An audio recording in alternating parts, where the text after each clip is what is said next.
You're listening to the Talking Headways Podcast Network. This is Talking Headways, a weekly podcast about sustainable transportation and urban design. I'm Jeff Wood.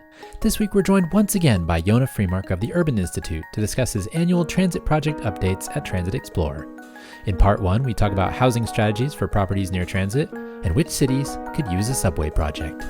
Stay with us.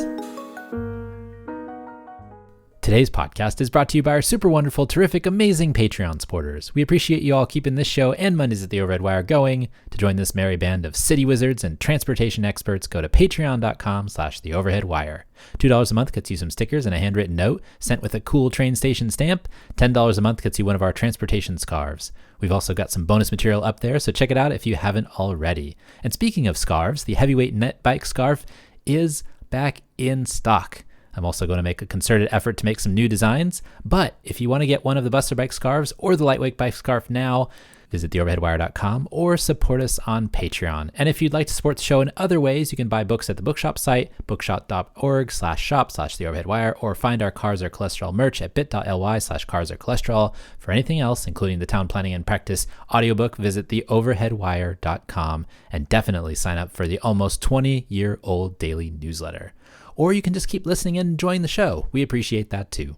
You can also find us on Blue Sky, Mastodon, Threads, Instagram, Flickr, YouTube, Substack, and LinkedIn if you want to connect, usually at the Overhead Wire, but with Flickr, it's Transit Nerds. Some great stuff coming up, so keep on listening and enjoy the show. Well, Yonah Freemark, welcome back to the Talking Headways podcast. Thank you again for having me. Yeah, thanks for being here. 12 times is a charm. I just did the calculation. It's like 2.5% of all my podcasts feature Yonah Freemark. Oh, that's great. That's pretty good. That's a pretty good percentage. So we appreciate you coming back every year. It's great to see you. I do have to ask you, how are you doing in this moment? I'm trying to figure out how we can, continue to make the argument for better cities and better transit, to be honest. I think the change in administration has certainly put a darkness over this space that I think we operate in, but I think there's a lot of opportunity out there to still work for change that can be really positive. And, some of that work is probably going to have to shift to the state and local level, but I think that's okay. We can do that work.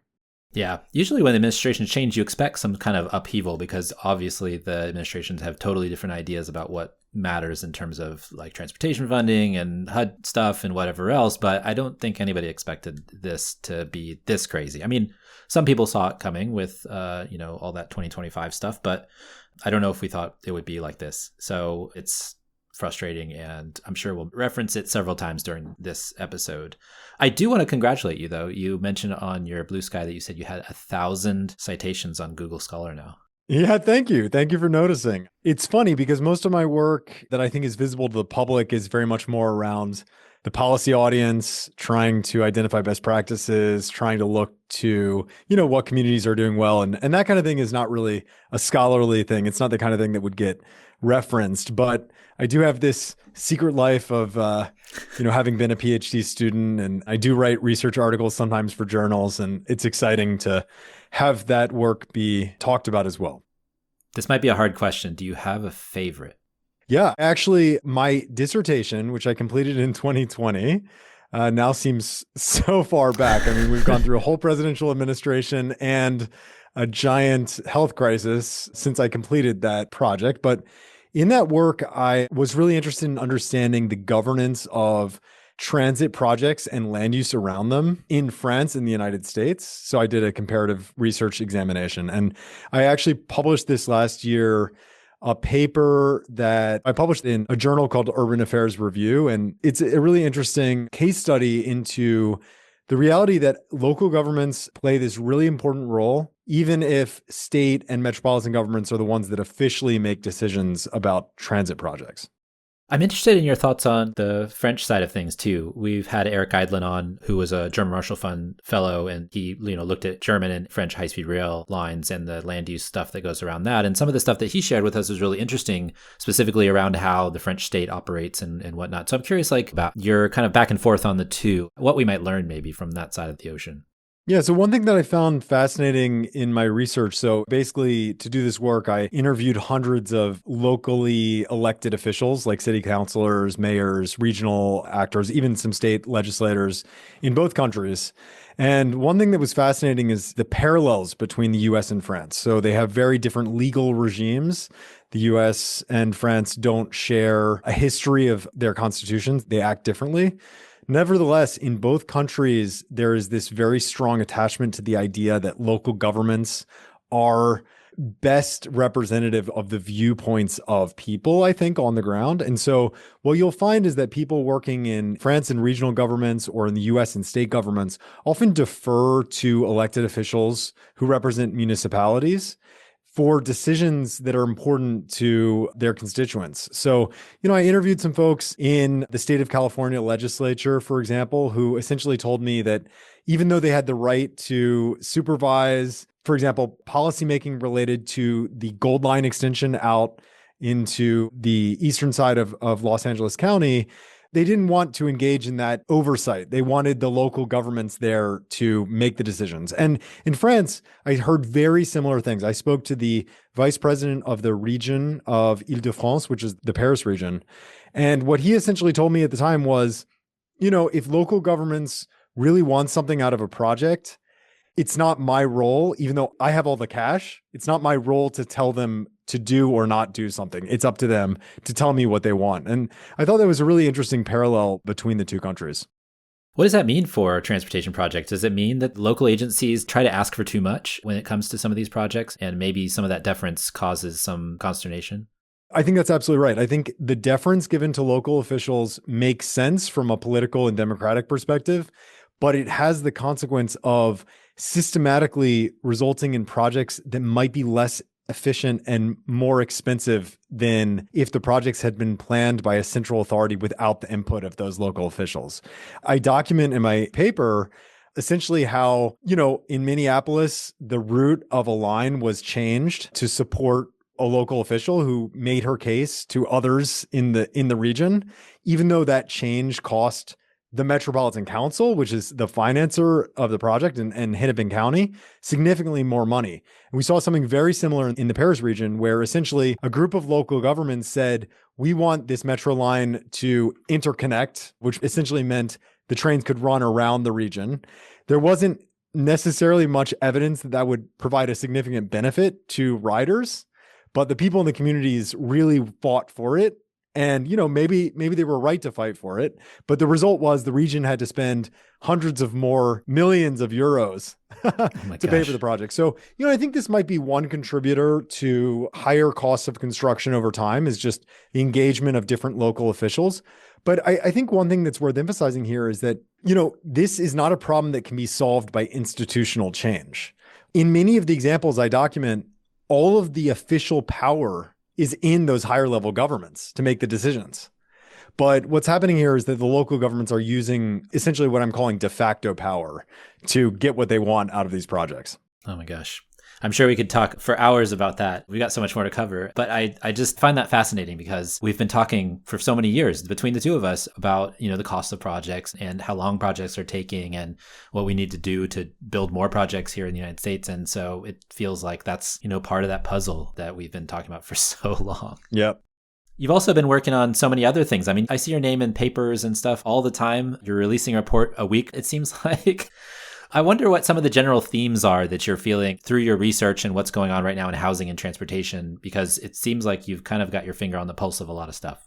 I think so. I work at this organization called Urban Institute. We do work across a variety of different policy areas to understand essentially whether public policies are supporting better outcomes for people on the ground. That's kind of the goal of our work. And the change in the administration has revved me up to some degree in wanting to get more work out there, to do more analysis in understanding what's working and what isn't. Because I think what I can do as an individual is provide data to help inform the conversation. That's kind of the best I can do. And I think over the last few months, it is true, I've tried to ramp up the work I've been doing. I've been particularly focused in, number one, trying to respond to federal cuts or federal changes in policy, trying to understand, how are those policies going to affect people on the ground? One thing that I did with my colleague, Lindy Way Rennert, is look at the Department of Transportation's proposal to give money out based on marriage and birth rates.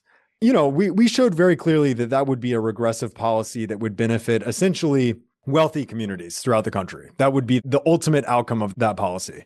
But I think it's important to be able to say that so that we at least know what we're getting into when we start changing the rules about how we're spending. So that's one thing I'm working on. And then the other thing I'm working on is really trying to continue to build up the evidence base for how to get higher levels of density in areas near transit. I think there's a lot of opportunity for transit systems, for local governments, and for states to work together to get transit-oriented development. And that is true whether or not the federal government is an ally in that process. States and local governments can make this stuff happen. So the question is, how do we get the zoning right? How do we get the financing right? And I think that's been an area of a lot of interest from a Urban Institute perspective. That's really interesting. When I was at Reconnecting America, we took a look at where a lot of the density was. We made the TOD database and we had all those station areas that we mapped onto existing census data and things like that. And it was interesting to see kind of where a lot of the development was happening. And also some of the ways that the way we were building maybe one line at a time in a place like Charlotte or Minneapolis was actually hindering the progress of cities because they had a lot of pressure on them to do a lot more than maybe they were supposed to.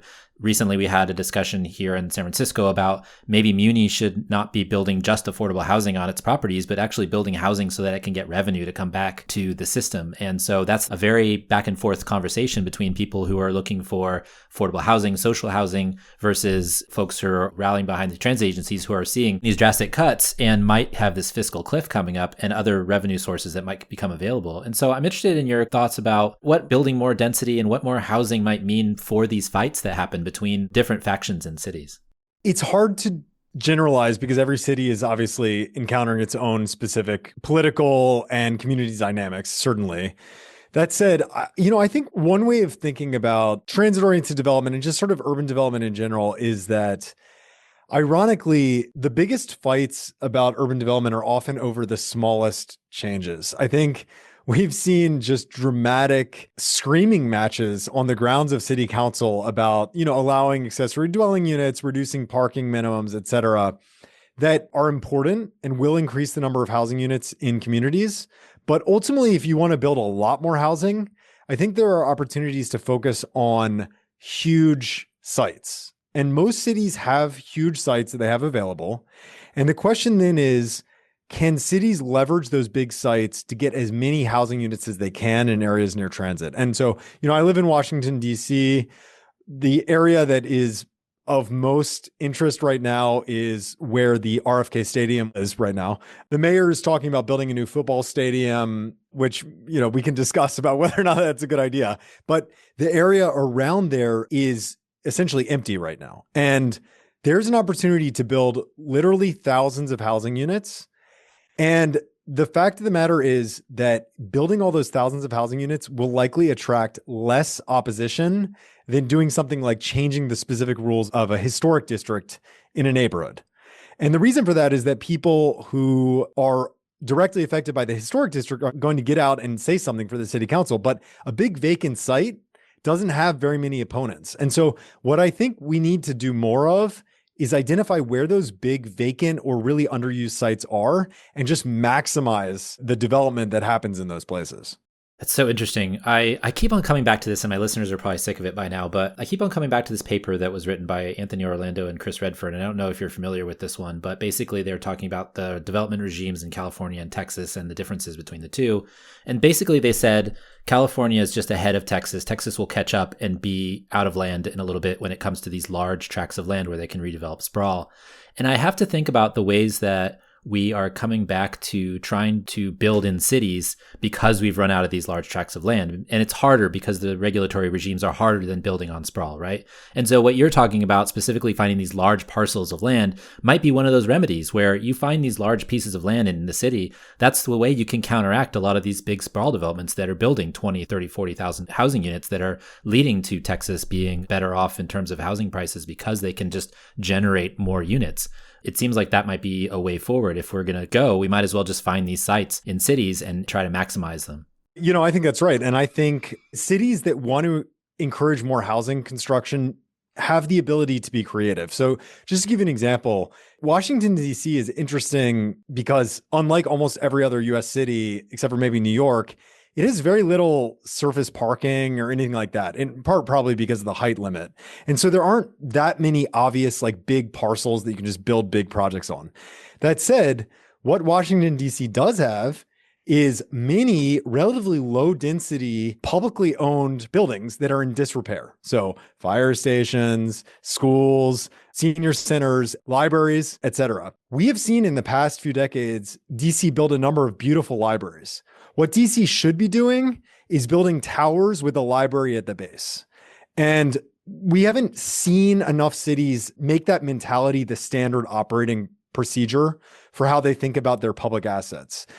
I think we're starting to see some changes in places like Atlanta where they're saying like, hey, we can redevelop this fire station into a mixed use project, especially with some social housing elements. And that's going to be a way forward. But I want to see every city saying, for every public parcel we have out there, let's not sell it, but let's leverage the land to create lots of new housing units and get a new version of whatever our public asset is. I think that that's a huge opportunity we should be talking more about.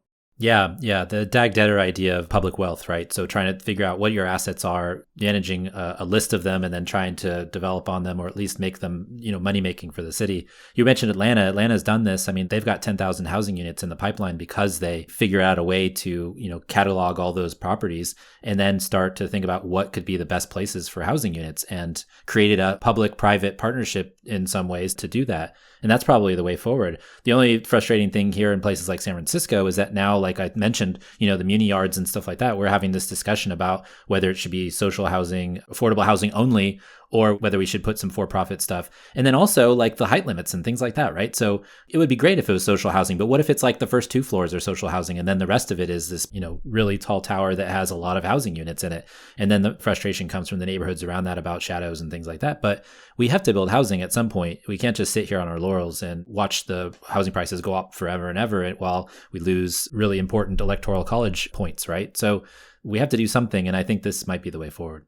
Yeah, I completely agree with you. I mean, I think there are a lot of folks out there who are incorrect in assuming that just because it's publicly owned land, you can create affordable housing. Unfortunately, it's expensive. Housing costs so much to build. It's like 800,000, $1 million a unit. Yeah. It's crazy. So, I mean, we would need a radical change in our construction technology and our labor force for housing costs to go down enough to just get an affordable housing unit without any subsidy. So, we need to be honest. Yeah. And right now, a lot of the places that are seeing this kind of lowering in housing prices because of the construction are places that have that empty land that are available to do that. I mean, Austin, we see what's happening there, and it's impressive, but it's also, I know what the layout of the land is, and there's a lot of land that they could build, multifamily housing units on, which is great. And I'm glad that they're doing that. But at the same time, we also want to have it near transit. So we're reducing the impacts on all these other things, the secondary things that folks think about when they try to develop land. So there's a whole can of worms in there, but I think what we're talking about specifically is one of the ways forward. Mm-hmm. Okay, well, let's get to the Transit Explorer part of this, because Sure. I'm always excited to see what you have in stock. It gets better and better every year. You add more and more stuff every year. You and Steve Vance do a wonderful job of pulling things together. I want to know specifically, what are your favorite things that are happening in the coming year in 2025? Well, can I first bring up 2 projects that have been able to leverage our data Absolutely for their own purposes? So, we update our Transit Explorer database with transit lines and projects all around the world.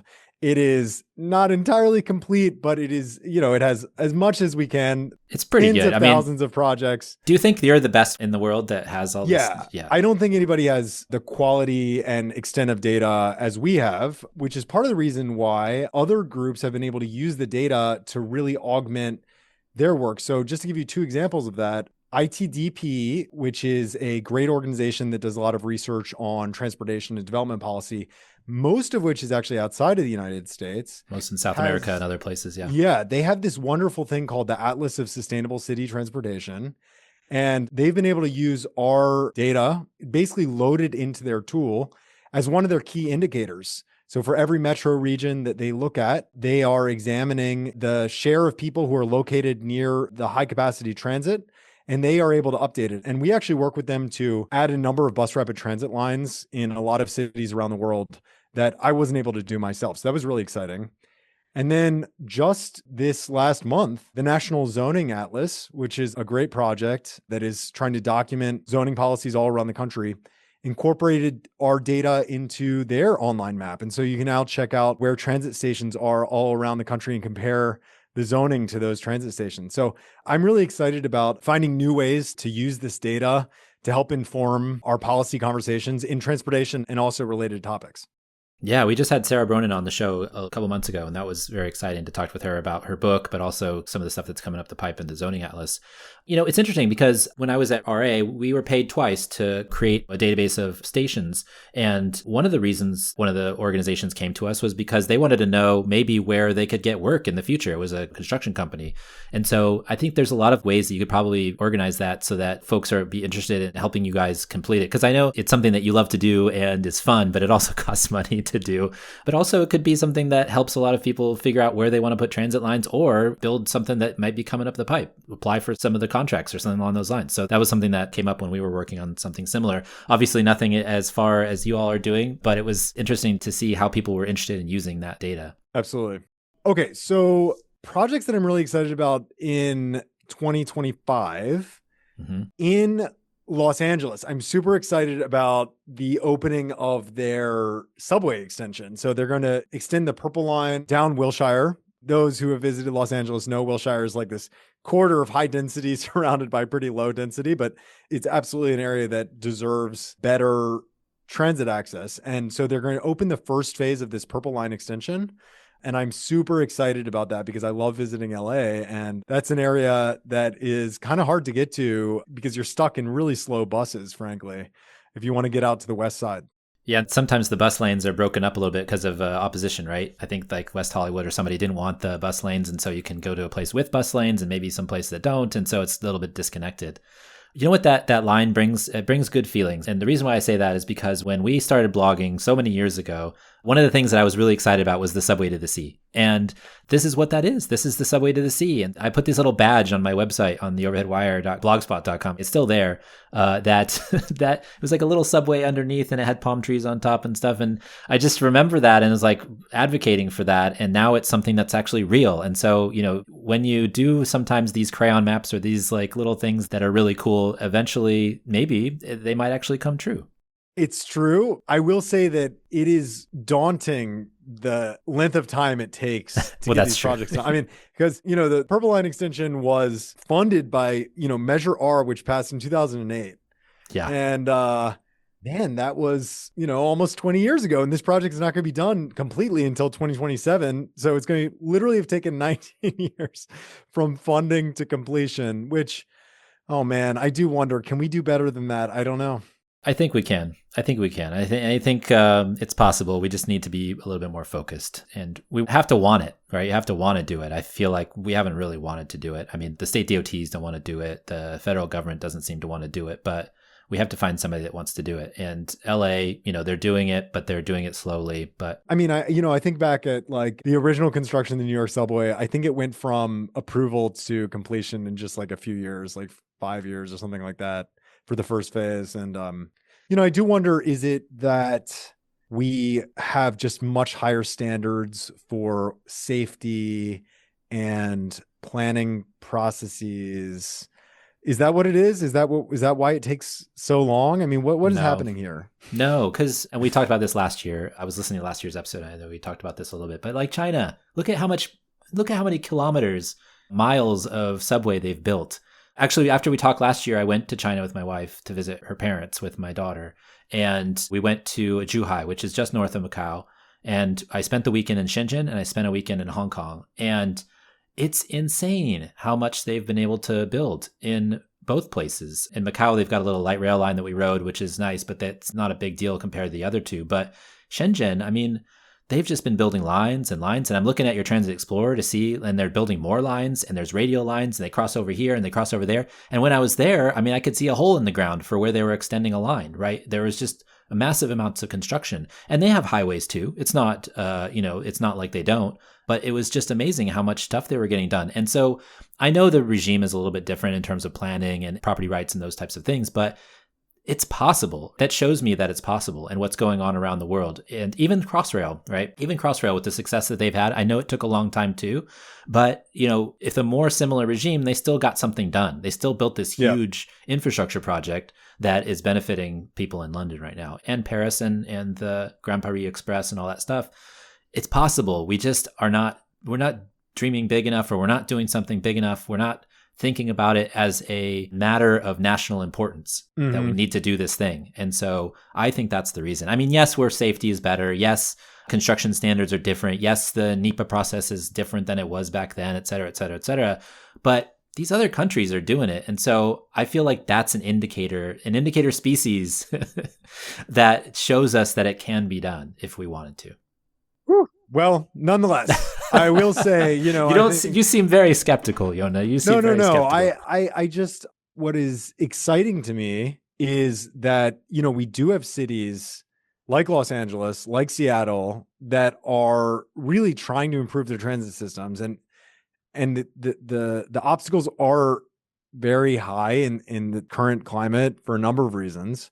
So I guess my sense is that there is a willingness to try to push for change if we can figure out how to identify what the changes specifically are that need to be made. I think one of the challenges that there's been a lot of discussion about transit construction costs and how they're very high, unquestionably, but it has not always been clear to me that much of what has been discussed is actionable tomorrow. Yeah. And so that's something that I think we need to continue working on. Yeah. I like the idea that Scott Wiener had and some other folks have had here in San Francisco. It's like buy a tunnel boring machine and always be boring. Just always be doing it. Like just turn it sideways and put it another direction and just keep boring. Like just do it over and over and over again. And I know we're going to have this discussion a little bit later too about deep bore tunnels in San Jose, but we're one of our predictions from last year. But I just think that we just got to keep on going with it, because this 1 line a decade thing isn't a 1 line to 2 decades thing isn't going to work, especially for light rail and things like that. And earlier I mentioned that as part of the TOD thing. And one of the things that I think is really interesting is like those lines went to the favored quarter of the region and they were easy to develop. But the places that actually have the most equitable TOD and transit ridership and those things are these networks that existed for a really long time, the Philadelphias, the Chicagos, that have a larger network, and the transit-oriented development is a little bit more equitable and a little bit more even because there's so many more stations to develop at. There's not a fight over the 5 stations that exist about how to have TOD, and you don't have to put every single problem in your region on those 5 stations either. And so that's another frustration of mine too, is that when we do these 20-year per 1 line systems, it F's up everything from our social policy to our development policies and all that stuff, because we're trying to shove, as my track coach in college used to say, a 5-pound sack into a 1-pound bag. Yes, that's right. No, that's absolutely right.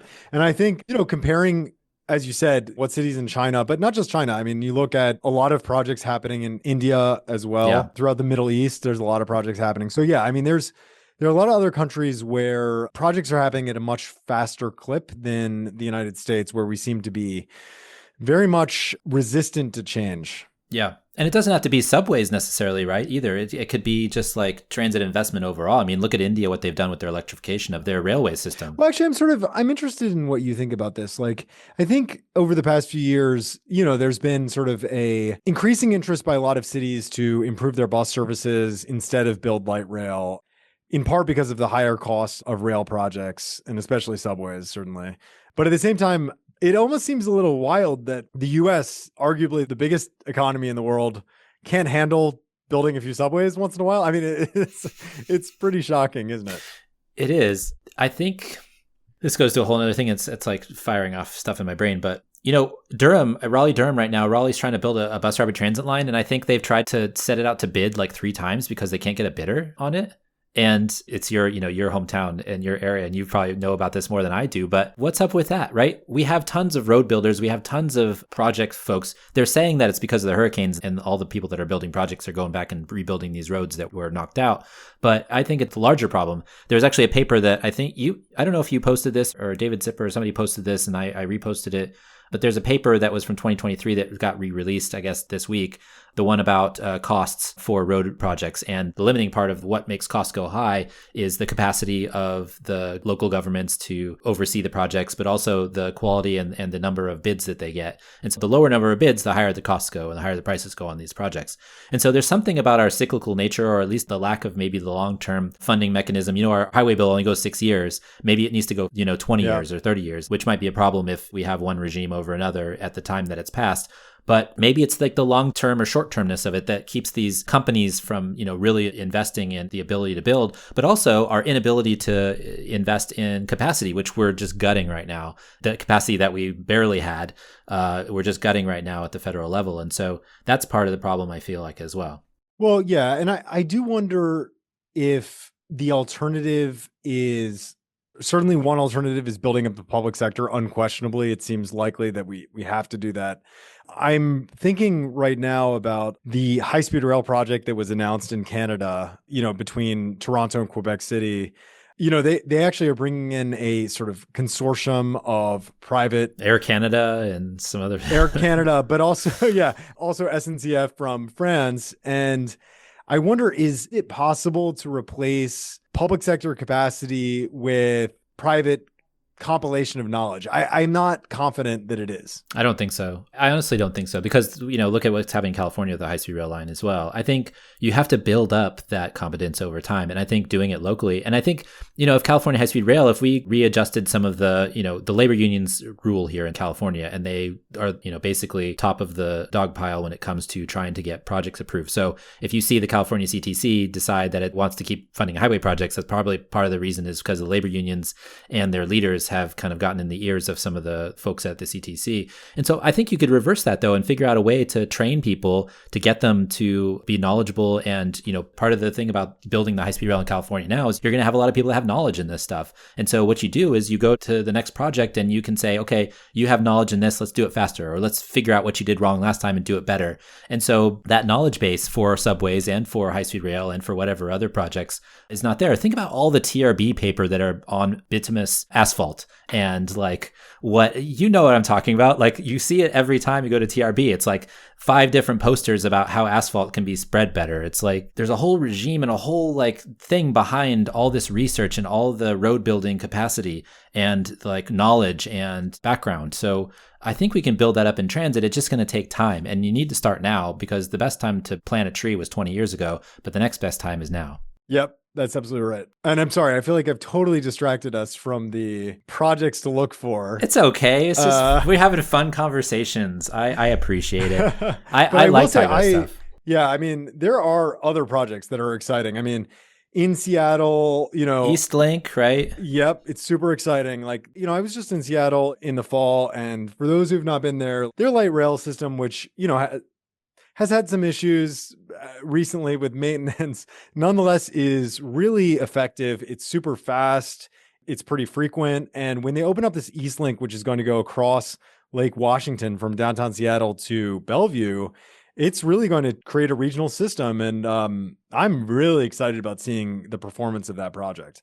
That's huge. I mean, connecting all those job centers together, Redmond, Bellevue, and downtown Seattle with the University of Washington and everything else. I mean, they're starting to get stuff together. And the speed at which you can travel now between, for example, the University of Washington and downtown Seattle used to be on a bus, took quite a while. And now it takes, 6 minutes or something like that, 5 minutes. Incredible, yeah. And so those are the types of gains I think that are really important. I saw yesterday or the other day, the Seattle Transit blog was promoting the Ballard Link be automated because they wanted more service. And I think that's something maybe they should think about, but it also means disconnecting it from the West Seattle line and things like that. But there's all kinds of, once you put it in like they're doing, you can make these small tweaks maybe to understand like what you can do better the next time. And so that's part of the next iteration of how we can build better transit in the United States.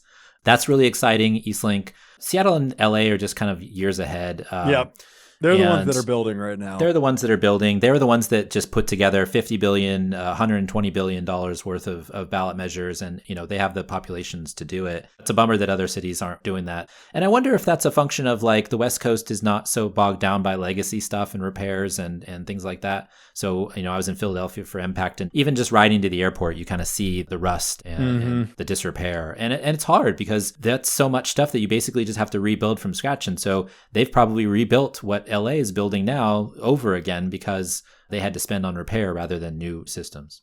I think that's absolutely right. And you will sometimes hear the elderly railheads, if I can call them that, complain about new projects because they say, we can't invest in a new project because think about what's going to happen in 30 years. We have to improve that project. But that's the scarcity mindset we need to get away from. I mean, we have all these road projects that we need to do repair on. And I know that T4America and others have been focused on thinking about what that might look like. Fix it first. We don't need any new highways, so we can just fix it first on the highways. But we do need some more transit infrastructure. And, we're talking about kind of high level stuff and subways and the big kind of projects, but we also need service, and we need a lot more, service in cities. I mean, 15-minute headways is not good service. And so a lot of these places that are smaller, maybe they should just start with 10-minute, 5-minute service in some places. And I used to be against this. I used to be a light rail head where I was like, build your streetcar, build your light rail, build whatever it is. But now, as I've gotten older and I've seen kind of what has happened, I'm like, well, maybe we should start with our bus. And I hate to cede ground to like the arguments of some Randall O'Toole, which was not a real argument anyway, because he was just trying to kill stuff. But when I hear myself say that, I'm like, oh, did I turn into that guy? No, I did not, because I believe in this stuff. There was a certain point where I think, just to annoy everybody, he proposed replacing the subway trains with buses. In New York, yeah. He did do that. Was it him or Wendell Cox? I don't remember, but one of those two. One of the two. Just like, come on, what are we even talking about right now? But that just like kills their credibility for anything. And anytime you read any of those people now, they're all crazy folks. Kotkin now, I mean, if you read some of the stuff at the Daily Beast, he's gone full MAGA. And so it's crazy what those folks back then, I guess some people saw them as somewhat reasonable, but now the mask is off and we know exactly what it's all about. Yep. But I did want to say, one other place that folks should be checking out is the Twin Cities, which they're actually building out a really interesting network of these lines that are sometimes called arterial rapid transit, sometimes called bus rapid transit, depending on who you're asking. Yeah. And, frankly, for a region like Minneapolis, St. Paul, where, it's not super dense, you're not going to have light rail everywhere. There are a lot of corridors in that region where having a high quality bus service that comes frequently, that has nice stations, that has some bus lanes in the places where it makes sense, can be transformative and make the system much more usable for people who need to use it on a daily basis. So, I think other folks should be looking towards what Metro Transit is doing there with their upgrades. Yeah. If you look at that old streetcar map of Minneapolis, you can see the density laid over the top of it. That's where people in older cities should be looking, right? Where those old streetcars used to go is where their frequent bus service now, and it should be a 5-minute service because that's where people live. And so if we're going to do infill and all that stuff, maybe that should be the answer. Absolutely. So I know we don't talk about inner city stuff as much. I did mention India electrifying its railways, but I also am interested if you've been watching what's going on in Mexico too, because there's a discussion from the new president, Claudia Sheinbaum, about building rail lines between different parts of the country and even connecting with the United States. There's been a discussion with folks at the state legislature in Texas about connecting a place like San Antonio or Austin to Monterrey. And so I find that interesting as well. And I don't know if you've seen these discussions and maps. Yeah, no, well, I will say Mexico has been low-key improving their transit system in a way that I think a lot of Americans would be jealous of if they knew what was happening there. I mean, Guadalajara has a actually quite developed light rail system and a bus rapid transit system already. Mexico City has 2 regional rail lines that are electrified and actually really nice underway. They also have all these like aerial trams. And then you have the government of Mexico saying, we're going to build this intercity rail network. In a lot of ways, in a sort of a much more difficult environment than we had in the US where Amtrak was built up. I mean, Amtrak was able to essentially stick itself onto legacy freight lines for better or worse and get some services running. Mexico didn't really have that. And so, they invested in the intercity line up the Yucatan Peninsula, the Tren Maya. And now they have a whole network of lines planned connecting Mexico City with, Guadalajara, Monterrey, et cetera, that could be transformative in terms of creating a great intercity rail network. Maybe instead of putting tariffs on Mexico, we should create an intercity rail network with Mexico. That would be great. Oh, don't get me started with that stupidity. We can talk about other stupidity, though, if you want. Well, I have 2 more questions for you. The first is, because you've been looking at density and transit lines around the country, I'm curious what your thoughts are on where is a place that needs a metro that maybe doesn't have it or hasn't been planning one that might exist? This is a hard question. I ask of you because I was thinking about it last night and I couldn't think of one that hasn't maybe tried it or thought about it. Austin and Nashville have thought about a tunnel or whatever, but I'm wondering if there's a place that needs one that maybe doesn't have it. Yeah, I mean, I will say, I think when we think about the communities in the United States that have the density of population to justify, really high quality transit service, there aren't that many because we have not focused on transit investment. I do think we have seen some significant concentration of growth in places like Miami, where there is, a metro system that unfortunately doesn't really serve the densest parts of the city, which I think is one thing that's worth pointing out. I mean, Miami Beach has no access to the metro system in Miami, and the result is getting from Miami Beach to the airport or other parts of Miami is actually difficult because there's extreme traffic on the bridges between those places. But the people of Miami Beach have repeatedly gotten in the way of making those projects happen. I think Portland is a great example of where the light rail system might have made sense as a surface system, when it was conceived, but now feels like it's actually making the system difficult to manage.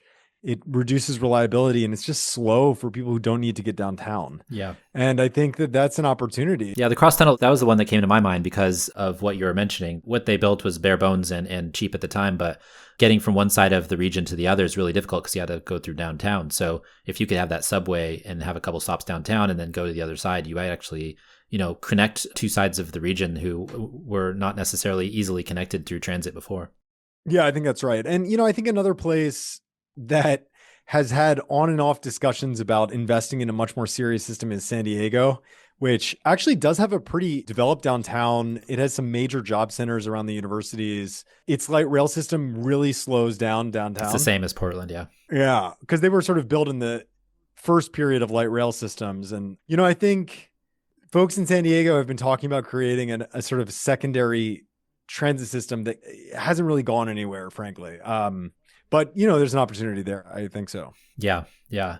I'm just trying to think of places that have like really dense development that maybe, could use it, or, maybe it could be the catalyst for something bigger. That might be something interesting to think about as well as, build a subway tunnel from one job center to another and see what happens in between. I mean, Houston's success with the light rail line that they built with, no federal money was just such a huge boon. And it probably would be even better if it was a subway, although you can't build under that water table. But between the medical center, which is one of the largest employment centers in the city and one of the biggest medical centers in the world, and the downtown, which has got a lot of employment population, they were able to get 40,000 riders a day on that light rail line. And so things like that make sense for a subway network that have the density, that have the job employment centers and stuff that we can be connected. Maybe we should just like start doing city pairs or urban pairs, looking at some of these outside employment centers and connecting the dots. Yeah. Yeah. The last question I have for you before we get into our old prediction show antics is, there was a couple of memos that were from the Secretary of Transportation, and they took back some climate policy memos. And you mentioned before also the paper that you and Linda Rennert wrote about the silly birth and, I call it birth and death rates, but birth and marriage rates and some of the stuff there. And I'm just curious, like your overall feelings about USDOT, those memos, and some of the stuff that's been going on in DC. I think that the people who are currently in the administration are doing what they accused the Biden administration of doing, but sort of amped up. You may remember back in 2021, the Biden administration put together a memo recommending that state transportation departments fix it first rather than build new highways. That memo got turned into a huge political crisis. You had governors, Republican senators accusing the Biden administration of meddling. The Biden administration said, we were just recommending what you do. Mm-hmm. And ultimately, they actually took back the memo because it was such a politically sensitive matter to recommend, maintaining your roads before you build new ones. And I think what we're seeing right now is the Trump administration attempting to direct national transportation policy. And you see that in the effort to get rid of congestion pricing in New York City, in the memos where, there is this preference for certain types of communities over others, the sort of effort to undermine efforts to improve the climate. But this time, I think, unlike during the Biden administration, they seem to be actually planning to leverage the power in a way that is going to really undermine projects that I, for one, am excited about seeing. Yeah. There isn't much of a check on the Trump administration as we're talking right now in late February. I don't know if that will change, but the result is I am concerned about the federal government, interfering with state or metropolitan planning organizations' transportation plans. Yeah. Are they going to announce that they're not allowed to focus their federal support on certain projects? Are they going to say that you can't justify a project because it would reduce greenhouse gas emissions? I'm very worried that that's the kind of outcome we're about to start seeing. Yeah, it's trickling down to the states too. You saw in Utah just the other day, the state legislature snuck in some language into one of their bills that said road planning can only be for non-congestive planning or whatever. It's like a really weird wording. But basically what it was saying is like no bike lanes or bus lanes on the roads that might get in the way of cars. And the Democrats in the Utah legislature, in the Senate at least, didn't even know it was in there because they didn't tell them and they found out halfway through the vote. And so they had to change their votes from yes to no on that specific legislation. And so I feel like that's kind of the thing that we're seeing. We saw a couple of years ago in the Texas Republican platform saying that we don't want California style road planning, which basically means complete streets and all that stuff. It's silly because California has tons of roads and highways that are expanding.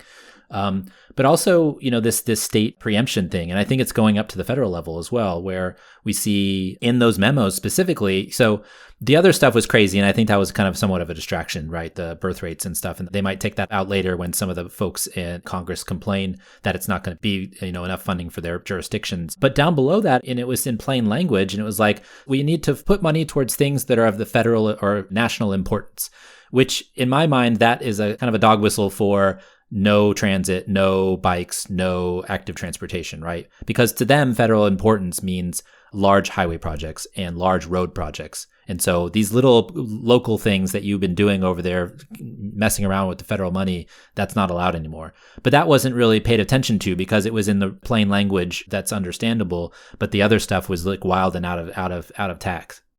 So, what's funny is I saw the exact same thing and thought the exact same thing. And my head immediately went to, they're going to try to say that you can't invest in transit biker ped because supposedly it's too local of a project. And as of our conversation, they have not done so far. However, my alarm bells started going off. And one thing I've been working on, and we'll see if I have to actually publish it, but I've been looking at the National Household Travel Survey to essentially understand, what are people's travel patterns. And one thing that's really interesting is that claiming that the roadway network is national in importance, whereas these other networks are not, it does not match the facts. The reality is the vast majority, I'm talking above 90% of roadway trips are occurring within metropolitan areas. In most states, it's like above 95% in the same metropolitan area. So essentially, you can't claim that investment in roadways is somehow national in meaning, whereas investments in transit or railways is not. It's just not the case. And so that's something I'm going to be keeping track of very closely.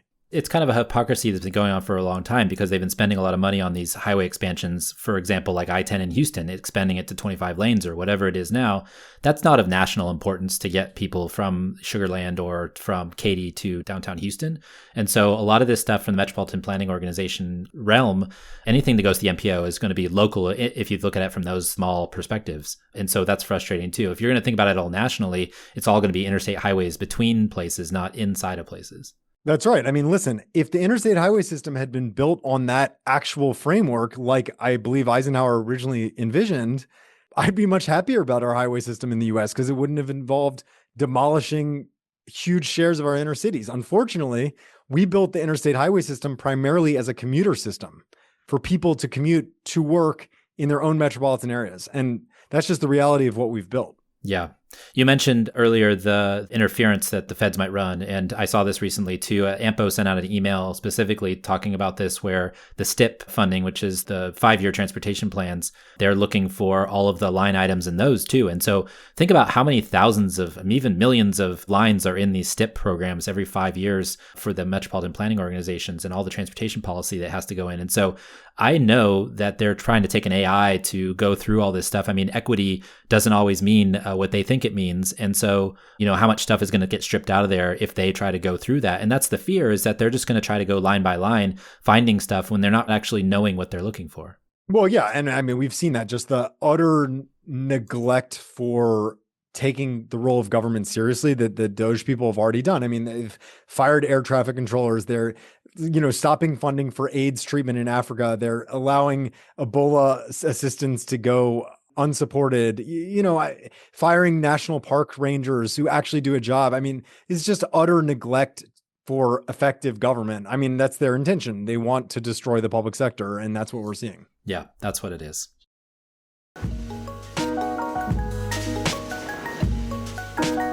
Thanks for joining us. The Talking Headways podcast is a project of The Overhead Wire and appears first at Streetsblog USA.